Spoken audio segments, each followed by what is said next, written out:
반갑습니다. 고민복음입니다. 이번 영상은 조금 늦은 감이 있긴 하지만 얼마 전에 있었던 베리타스 포럼에 관한 영상입니다.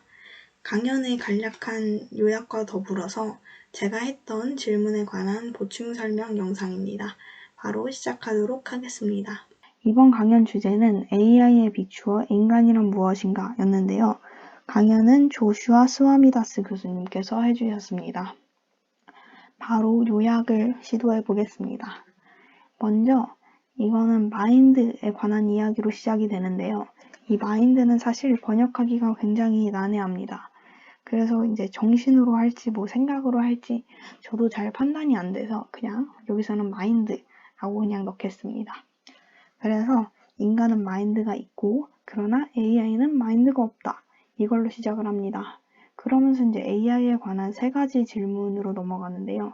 첫 번째는 우리가 그 마인드를 가진 기계를 만들 수 있는가, 가능한가 라는 질문이고, 두 번째 질문은 그 첫 번째 질문에 이어서 그렇다면 우리는 어떻게 그렇게 마인드를 가진 기계를 만들 수 있는가에 관한 질문입니다.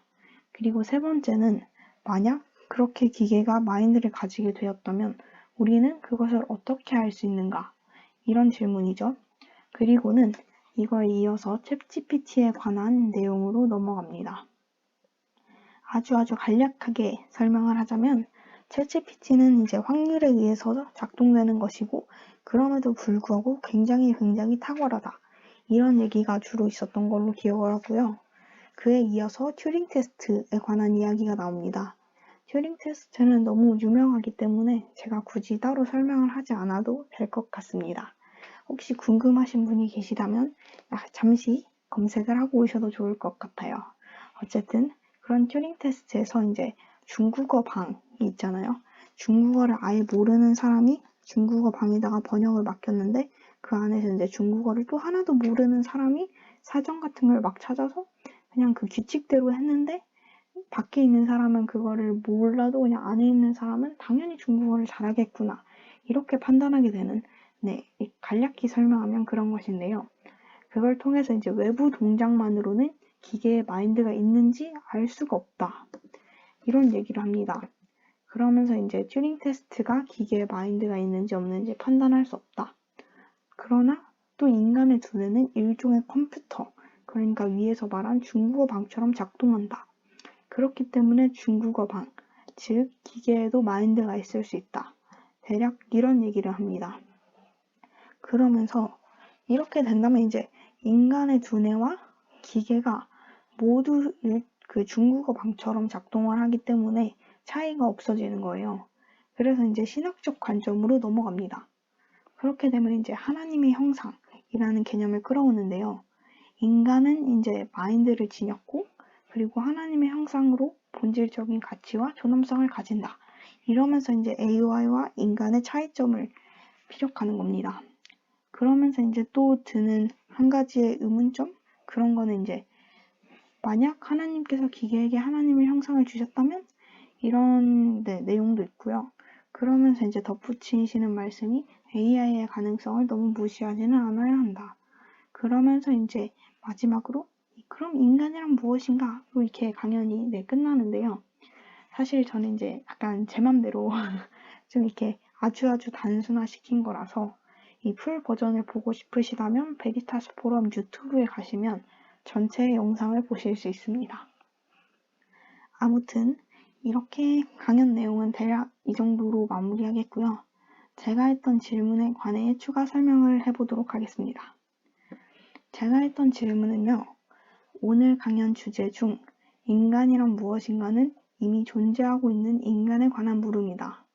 강연에서 이 질문에 대한 답으로는 특히 AI에 비추어 하나님의 형상을 이야기했다. 그런데 인간은 이미 존재하는 것뿐만 아니라 앞으로 미래를 살아가는 존재이다.